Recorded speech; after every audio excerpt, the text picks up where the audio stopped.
الحمد لله والصلاة والسلام على قائد الغر المحجلين نبينا محمد وعلى آله وصحبه اجمعین۔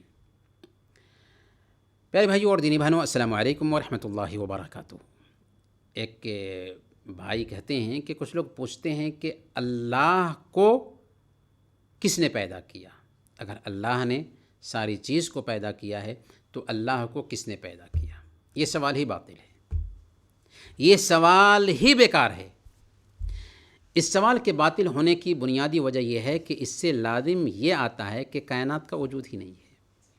اگر کوئی پوچھے کہ پہلا نمبر لانے والے سے پہلے کون ہے، پہلا نمبر لانے والے سے پہلے کون ہے، تو یہ پاگل پن ہوگا، اس لیے کہ پہلا نمبر لانے والے سے پہلے کوئی ہوتا ہی نہیں۔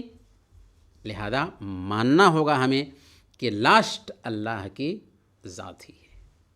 اسی لیے اللہ تعالیٰ نے اپنی ایک صفت بتائی، الاول،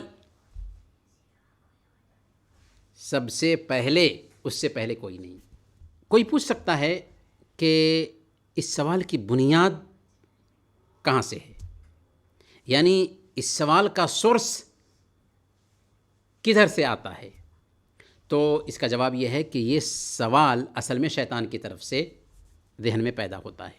شیطان ایک انسان کے ذہن میں اس طرح کا سوال پیدا کرتا ہے، اسی لیے اس طرح کے سوالات کی طرف دھیان نہیں دینا چاہیے۔ صحیح بخاری کی روایت ہے، اللہ کے نبی صلی اللہ علیہ وسلم نے ارشاد فرمایا کہ یأتی الشیطان احدکم، کہ شیطان تم میں سے ایک آدمی کے پاس آتا ہے اور کہتا ہے کہ اس چیز کو اللہ نے پیدا کیا، اس چیز کو اللہ نے پیدا کیا، تو اللہ کو کس نے پیدا کیا؟ اللہ کے نبی صلی اللہ علیہ وسلم نے فرمایا فَإِذَا بَلَغَهُ فَلْيَسْتَعِذْ بِاللَّهِ وَلْيَنْتَهِ، اگر کسی کو ایسا احساس ہو تو اعوذ باللہ من الشیطان الرجیم کہے اور ایسا سوچنے سے رک جائے، کیونکہ اس کا سورس شیطان ہے۔ لہذا اس طرح کے وسوسے ذہن میں نہیں پالنے چاہیے۔ وصلی اللہ علی نبینا محمد وعلی آلہ وصحبہ اجمعین۔